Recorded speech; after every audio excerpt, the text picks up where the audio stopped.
Generally, when we think of mixed martial arts, we think of the brutality of the sport.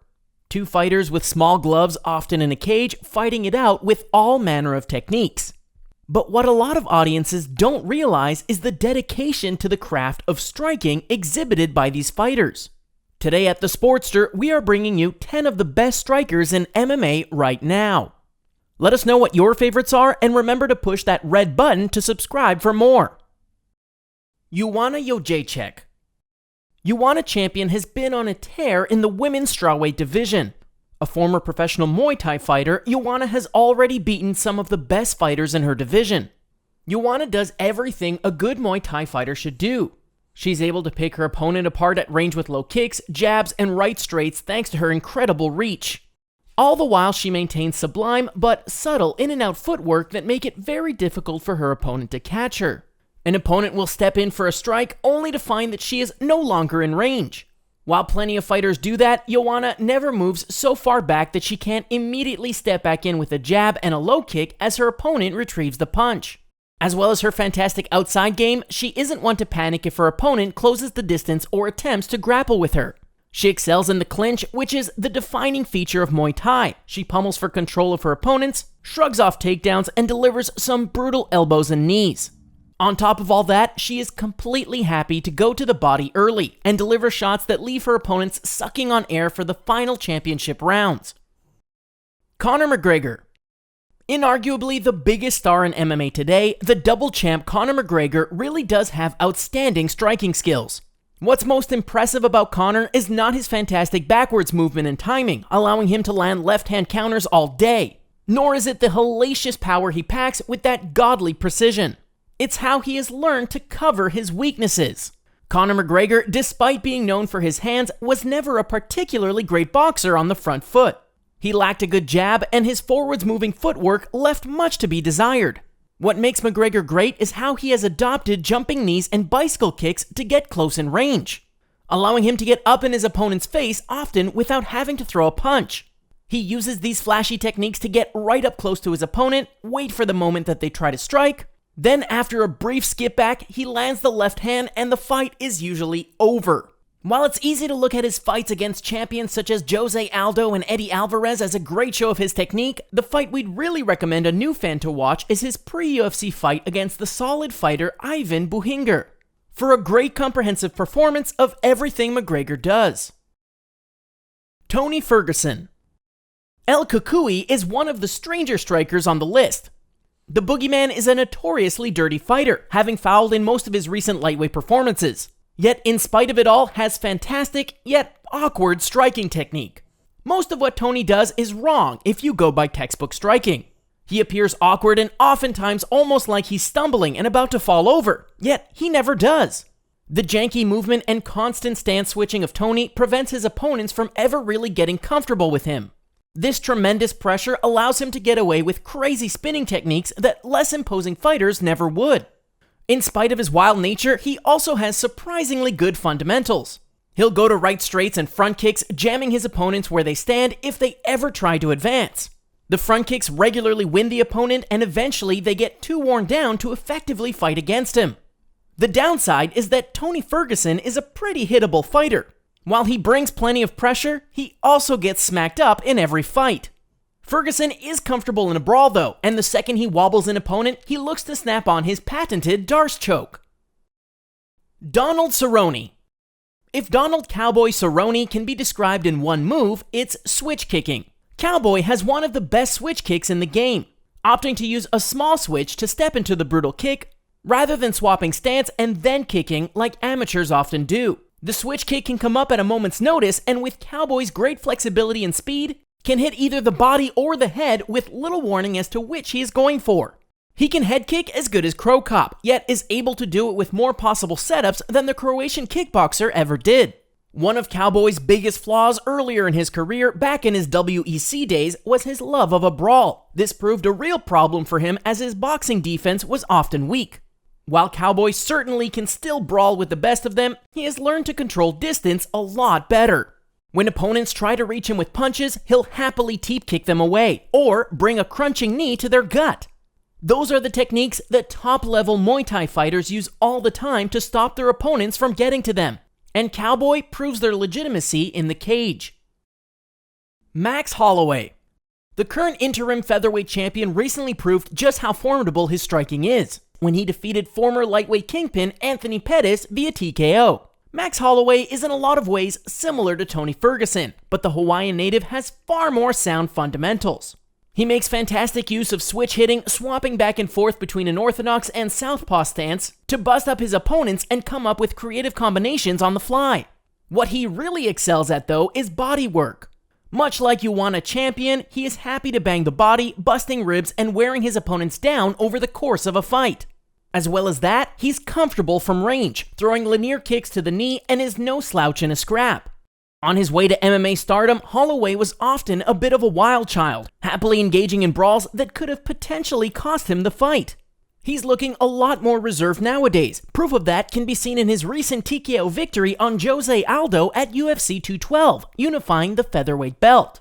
While we are critical of his tendency to brawl and risk a victory, he still managed to defeat a who's who of the UFC featherweight division, having bested many of the same opponents that Aldo has. It's time for our trivia question, so let's see if you know the answer. Who is the MMA fighter known for saying, right kick hospital, left kick cemetery? Keep watching for the answer. Jose Aldo. The greatest featherweight in UFC history, Jose Aldo is an interesting type of striker. While he's best known for being the best defensive fighter in the game, he started off his MMA journey in grappling. As a result, he has the best takedown defense in the sport and has built a career off of fooling wrestlers into thinking they can get a takedown, only to have them eat an uppercut or knee as they shoot. What Aldo is probably best known for, however, is the thunderous low kicks he has used to smash up the legs of so many of his opponents. He sets them up via conventional boxing combinations such as jab, straight, hook, and bringing his opponent's attention away from the crashing low kick that's about to hit them. This, coupled with MMA fighters' general poor ability to correctly check and defend themselves from a low kick, has resulted in them getting badly damaged in fights and often barely able to stand. Those low kicks aren't the only thing to worry about with Aldo, though, as he sports a piston-like jab that has left his opponents reeling. Despite not being a particularly tall guy, the 5'7" Aldo knows exactly how to make the most of his reach and bust his opponents up from a distance and keep them from getting close enough to compromise his takedown defense. Anderson Silva. We haven't forgotten about Anderson. Even though the MMA great's career is on the downside, he's still arguably the best fighter to ever set foot in the UFC. The story of Anderson is that of a man who knew that counterpunching was what he did well at, and his sheer unwillingness to ever fight on the front foot, which ultimately cost him against fighters like fellow middleweight champions Chris Weidman and Michael Bisping. In spite of that, he's still able to strike with the best of them, even making light heavyweight champ Daniel Cormier look in trouble for a moment. What Anderson really does best at is counterpunching. While his knee strike KO victory over Rich Franklin is often what makes audiences cite him as a great knee striker, he's a fighter that lives and dies on counterpunching. Seemingly, no matter what you throw at Anderson, he could meet you with a counterpunch and he could duck and weave under your strikes in a manner more reminiscent of a professional boxer than an MMA fighter. While he's certainly in the twilight of his career, we can see Anderson having a few more decent defensive performances before he finally retires. Kyoji Horiguchi. Recently released from the UFC while on a winning streak, Kyoji Horiguchi is the best striker at flyweight. Giving Demetrius Johnson fits on the feet, the kid blends rangy but powerful karate striking and footwork with some crisp boxing that most karatekas lack. When fighting Kyoji Horiguchi, it's easy to get frustrated with his fantastic distance and footwork, but downright scary when he gets up close and you realize he can weave into hooks like the best of them. He's happy to slip you a punch and while slipping, crack you with a left hand just to teach you a lesson. Not only that, but he's able to close that distance to get there in a frightening burst of speed, something that feels like a millisecond when actually in the cage. That combined with great knees and kicks make him dangerous from pretty much any position, meaning if you can't take him down, you're in a lot of trouble. No fighter has outstruck this man yet, not even the pound-for-pound king Demetrius Johnson. That's how absurdly good he is on his feet. ALISTAIR OVEREEM.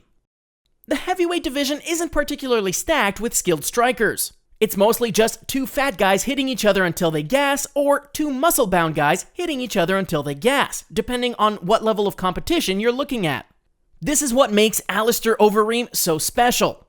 Originally trained as a kickboxer, the Reem made his debut in kickboxing before converting to MMA and submission grappling, being named Europe's greatest grappler, going on a tear, and then finally ending up in K1, where he became the Grand Prix champion of the most prestigious one-night tournament in kickboxing.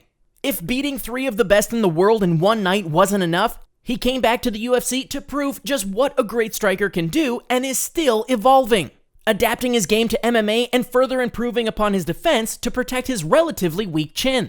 What Overeem really excels at is knee strikes. He is by far the best knee fighter in the game and happily step knees into his opponent's ribs. He can land them out in the open or when his opponent is pressed against the cage. He's even able to land them to the heads of heavyweights such as Mark Hunt. And that's not all though, as he also has a beautiful left hook counter, which he used to KO kickboxing prodigy Badr Hari and former UFC heavyweight champion Junior Dos Santos. RAMBAA SOMDET. RAMBAA SOMDET is quite possibly the greatest striker to ever compete in MMA. The 5'2" fighter, prior to becoming the greatest strawweight in the sport, also competed at the highest levels of one of the deepest divisions in Muay Thai in Thailand. As well as his stellar Muay Thai career, he holds the distinction of being undefeated in K1 and thankfully has the grappling chops to keep himself safe in MMA. Fighting with brutal elbows, knees, punches, and kicks, RAMBAA can get a beautiful Muay Thai sweep from near any position and really knows how to put his opponents through the ringer. One of RAMBAA's standout techniques is his beautiful inside low kick, which he strangely is able to hit with power despite usually being a point-scoring move. He's able to fight at range against opponents that were much taller than him. He'd fake punches to gauge a reaction as he came in, and as soon as that reaction came, he'd dig them with leg kicks that make Jose Aldo's look normal. Yet if someone ever tried to hit him from that range, it was a very easy dodge, which would allow him to, well, you guessed it, land another low kick. While he never got to the UFC, he has a far greater striking pedigree than anyone to have ever fought there. Truly, his striking is on another level.